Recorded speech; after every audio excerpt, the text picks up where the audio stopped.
বাইরে পড়ছে বৃষ্টি, আর এই তালের সিজনে আজকে বানিয়েছিলাম তালের পাটিসাপটা, যেটা খেতে কিন্তু খুব ভালো লাগে। চলো তাহলে রেসিপিটা শেয়ার করি।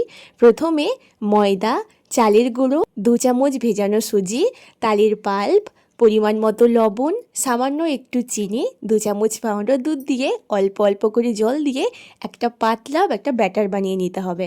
ব্যাটারটা রেডি হয়ে গেলে কিছুক্ষণ এটা ঢেকে রেখে দিতে হবে।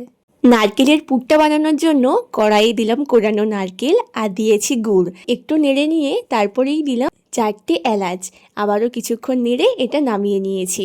কড়াইটা গরম হয়ে গেলে কড়াইয়ে তেল ব্রাশ করে দিলাম 1 চামচের মতো বানিয়ে রাখা ব্যাটারটা। এবার এর ওপরেই দিলাম কোরানো নারকেলটা। এবার এটা ফোল্ড করে নামিয়ে নিলেই আমাদের রেডি তালের পাটিসাপটা। কেমন লাগলো জানিও, আর তোমরা কারা কারা এই সিজনে খেয়েছো অবশ্যই জানিও। তাহলে আজকের মতো এতটুকুই, টাটা।